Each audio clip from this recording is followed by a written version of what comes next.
A Lower Mainland mayor says the City of Surrey should pay back all or part of the $50 million spent so far on a planned light rapid transit system if Surrey's mayor-elect and his council supporters scrap the LRT for a more expensive SkyTrain system.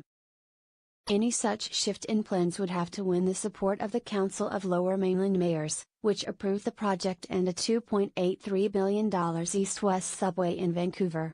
I definitely think the City of Surrey is going to have to come to the table to talk about how the region could be reimbursed for costs that have been made so far on the light rail project, Jonathan Cote, the mayor of Westminster, said in an interview this week.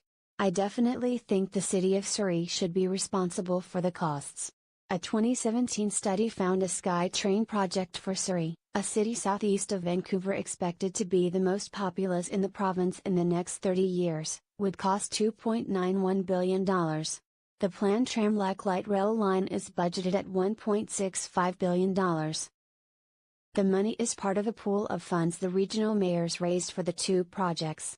Doug McCallum, elected mayor of Surrey in October, campaigned on a commitment to make the switch and has indicated it will be a priority once he and the new council, dominated by members of his municipal party, are sworn in on November 5. On Thursday, Prime Minister Justin Trudeau is scheduled for separate meetings with Mr. McCallum and Vancouver Mayor-elect Kennedy Stewart. Mr. Stewart has said he supports Mr. McCallum's decision to upend the LRT plans, but not if it would negatively affect his own city's project. Questions have been raised about whether federal funds for the Surrey LRT could be used for a SkyTrain project. In a recent interview, Ken Hardy, the Liberal MP for Fleetwood Port Kells, said federal funding for transit projects can be used for whatever regional mayors decide is a priority.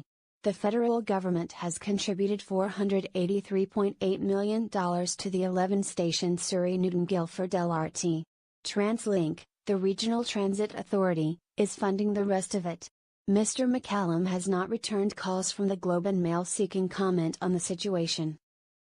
Mr. Cote called for an assessment of spending on the LRT project so far, but he added, a lot of those costs should be borne on the responsibility of the City of Surrey because the reason the region has invested that money was the direction of Surrey, and commitment to moving ahead with that project. Still, Mr. Cote said the LRT cannot be forced on Surrey if voters, by electing Mr. McCallum and his team, have signaled they do not want it. Although Mr. Cote is returning to office after the recent municipal elections in the Lower Mainland, new mayors were elected in Vancouver, Burnaby, Surrey, North Vancouver, and other municipalities. Mr. Cote is among the few who were involved in the talks that led to an agreement to proceed with the LRT in Surrey and the subway in Vancouver. Also on Wednesday, TransLink confirmed it is extending the deadline for a request for qualifications process to begin screening prospective builders for the LRT from November 21 to December 19. This has been done at the request of proponents to allow for more time to receive clarity from the Mayor's Council on policy direction, TransLink said in a statement.